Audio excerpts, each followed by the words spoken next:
بالله السميع العليم من الشيطان الرجيم. بسم الله الرحمن الرحيم. الحمد لله رب العالمين. الصلاة والسلام على أشرف الأنبياء والمرسلين وعلى آله وعترته وأهل بيته الطيبين الطاهرين المعصومين.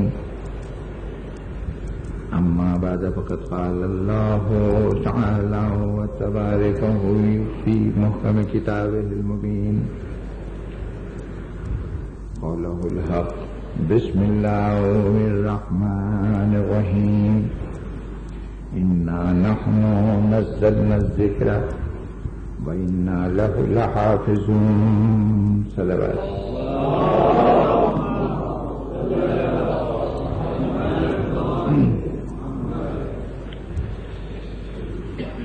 سامعین گرامی، حفاظت قرآن کے موضوع پر گفتگو کا چوتھا مرحلہ. کل بات یہاں تک پہنچی تھی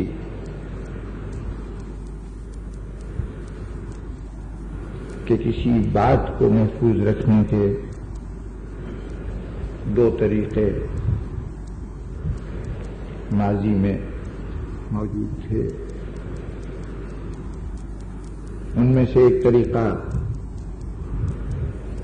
انسانی حافظے کو ذخیرہ بنانا اس بات کا اور اس کے ذریعے سے محفوظ کرنا یادداشت کے بلبوتے پر، اور دوسرا طریقہ کہ اس کو تحریر کر کے اس تحریر کی حفاظت کی جائے، صفحہ کرتاس پر اسے محفوظ کر لیا جائے. تو ان دو طریقوں میں ہم نے دیکھا کہ قرآن مجید کو ہم تک پہنچانے کے لیے، ہم تک منتقل کرنے کے لیے ہر چند کہ اس وقت کے مسلمانوں کا مزاج اور طبیعت حفظ کی طرف مائل تھی. اس معاشرے میں طویل قصائد کا یاد ہو جانا، خطیبوں کے پورے خطبے کا یاد ہو جانا، احادیث اور تفصیلی احادیث کا متن یاد ہو جانا، شجرے یاد ہونا، یہ سب اس عہد کے عرب حافظے کا ایک ادنا کرشمہ تھا اور یہ مزاج تھا قومی. لیکن پروردگار عالم نے اپنے قرآن کو ہم تک پہنچانے کے لیے اس عمومی طریقہ کار کو زیادہ قابل اعتنا نہیں سمجھا. کہیں اس بات کا اشارہ نہیں ملتا کہ قرآن کو محفوظ کرو اپنے ذہنوں میں، اپنے حافظوں میں. ایک چھوٹی سی بات یا چھوٹا سا اشارہ کہہ لیجئے کہ یہ کہا گیا کہ نماز کے دوران جو تلاوت کرو تو وہ تلاوت کسی تحریر کو دیکھ کر نہیں، قرآن مجید سے پڑھ کر نہیں، بلکہ حافظے کی بنیاد پر. جتنی سورے پڑھیں، سورہ الحمد یا کوئی اور سورے، تو وہ تحریر سے نہ پڑھی جائے، اسے اپنے حافظے کے ذریعے سے دہرایا جائے. تو اس حد تک حفظ کا اشارہ ہمیں ملتا ہے کہ نماز میں تلاوت کے لیے قرآن مجید کا وہ جز جو پڑھا جا رہا ہے وہ حفظ ہونا چاہیے.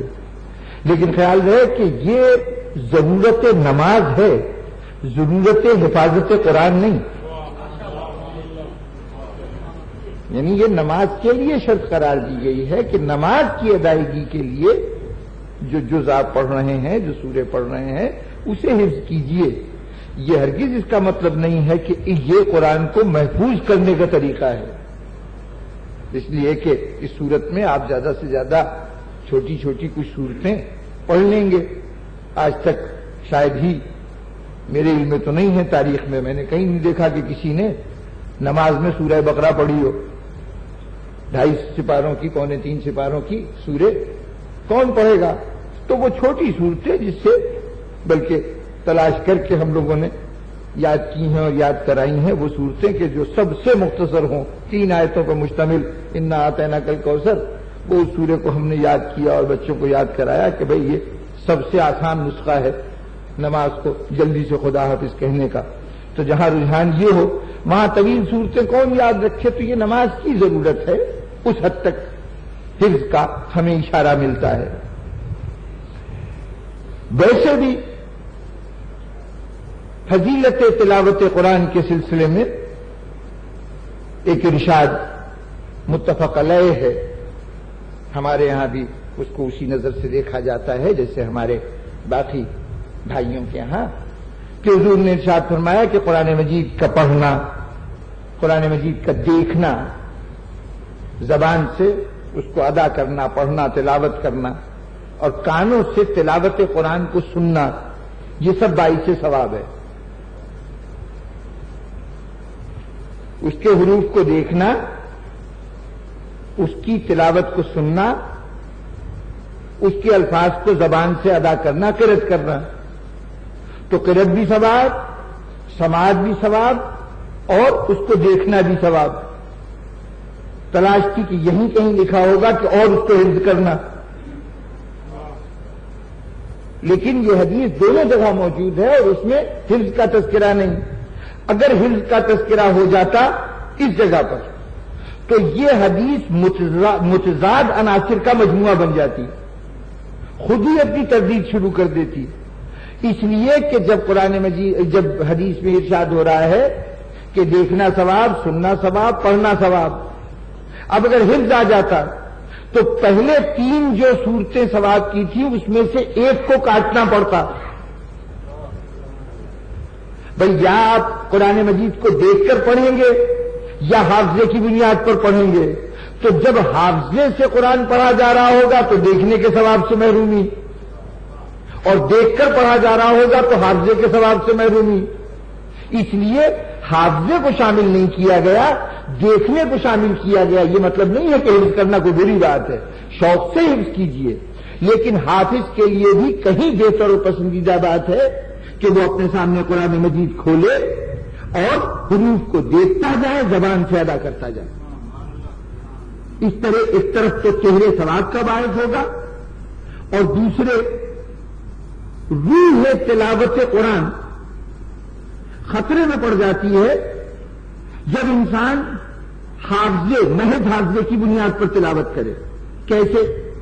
تلاوت قرآن کوئی منتر نہیں ہے کہ ان کو پڑھ کے دم کر دیا تو اس کے نتیجے ظاہر ہونا شروع ہو جائیں گے. یہ ایک نظام حیات ہے، زندگی کے اصول ہیں، ضابطے ہیں.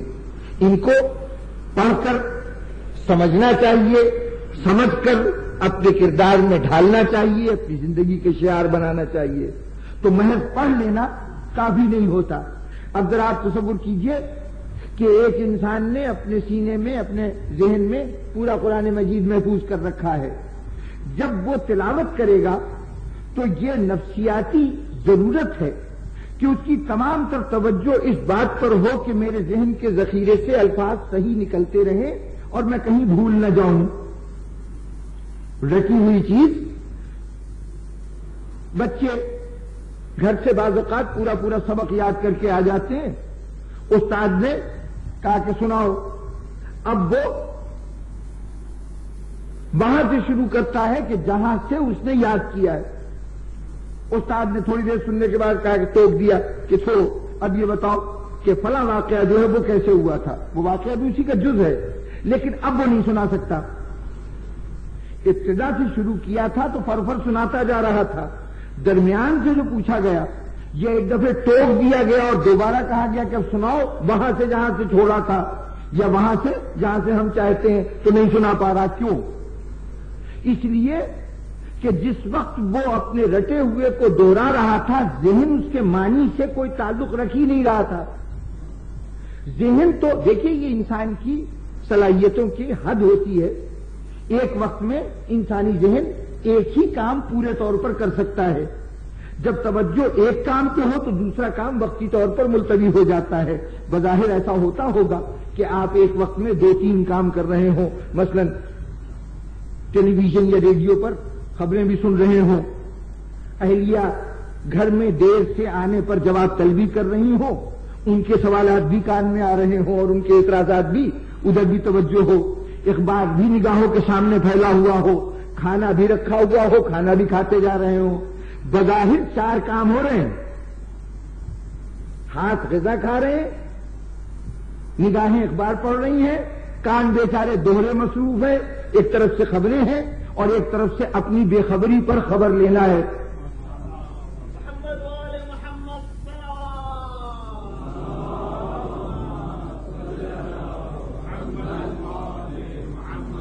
لیکن ماہرین نفسیات آپ کے ان 4 کاموں کو نہیں مانتے. وہ کہتے ہیں کہ ذہن ایک وقت میں ایک ہی کام پر توجہ دے سکتا ہے. یہ اور بات ہے کہ آپ جلدی جلدی ایک کام کا سوئچ آن کرتے ہیں، پھر اس کو آف کر کے دوسرے کام کے ایک لفظ ادھر سے سنا، ایک لفظ ادھر سے سنا، ایک لفظ اخبار میں دیکھا، ایک نوالا منہ میں ڈالا. لیکن جس وقت آپ کھانے پہ توجہ دے رہے ہیں تو باقی 3 کام باہر.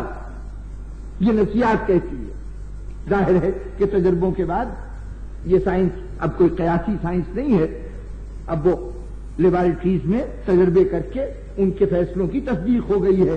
تو اب جب ہم ایک وقت میں ایک کام کر سکتے ہیں تو ذہن میں اتنا بڑا بوجھ ہے کہ پورے قرآن مجید میں سے مجھے ایک جز سنانا ہے، ذرا سے توجہ ہٹی اور میں بھولا.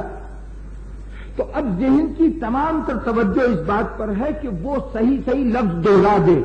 جب ذہن اتنا مصروف ہے تو بتائیے وہ اس کے معنی پہ غور کیسے کرے گا؟ اور معنی پہ غور نہیں کرے گا تو مقصد تلاوت خطرے میں پڑ جائے گا.